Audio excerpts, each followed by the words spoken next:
jail. For being in a ship is being in a jail with a chance of being drowned.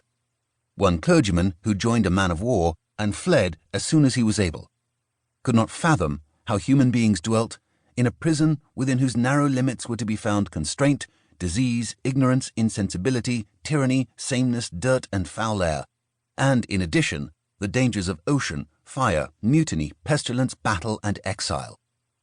Still, we do well to challenge received truisms that are confined to the wretchedness of existence below decks, most notably that glib old chestnut about rum, sodomy, and the lash. While obviously there was a great deal of rum, many hands went years at sea without being flogged, and sodomy was a capital crime scorned by almost the entire tribe. The bleak monograph that portrays Jack as a hapless sufferer does no justice to his individuality. He might be a press-ganged hostage, yet he could also be an enthusiastic volunteer. As often as he was a noble simpleton, he was a cunning devil. The drunken dolt was sometimes a thoughtful and, yes, literate traveller. And at a perilous moment in Britain's history, he showed a capacity for rebellion and defiance that utterly terrified his superiors and countrymen. What might be termed the miserablest school prevailed for most of the last century.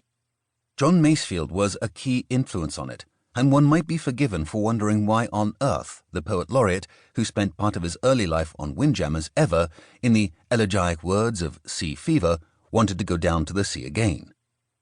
The truisms of another age have been overtaken by the subtler work of modern historians. In the past decade particularly, Britain's maritime past has been chewed over and contested from a range of perspectives.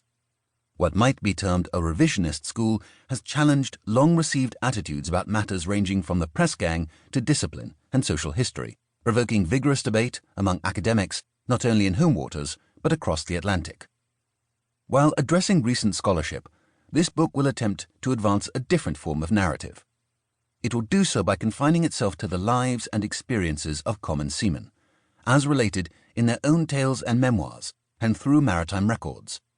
And it will argue that the notion of victimhood falls down not only because of Jack's achievements, but because of his spirit. One characteristic stands out above all others in his storytelling, and it is self-respect. These reminiscences, it has been argued, are not invariably to be trusted. On top of his tendency to be carried away by a good yarn, Jack's memoirs are said to have been used as a vehicle for polemical axe-grinding in a time of reform. But the records are there for us to test his accounts, and, to a remarkable degree, they stand up to scrutiny. Over the century to be examined, the seafaring man became a crucial figure in almost every aspect of Britain's endeavours. He was the essence of its defence, its guard against invasions, as well as the key to its victories, and the means by which it acquired wealth and new possessions. Without him, there could have been neither the trade nor the exploration that made Britain a mighty power. The fact that he stood out among his less adventurous compatriots, that he dressed differently, talked differently, even walked differently, conferred further distinction on him. For his part, the simple truth is that he rather looked down on anyone who was not a seaman. Among the biggest myths is that he lacked a voice. Jack's story was neglected by generations of naval historians, perhaps because of a mistaken belief that he had failed to tell it. The unearthing and dusting off of many texts over the past 30 years has amply disproved that.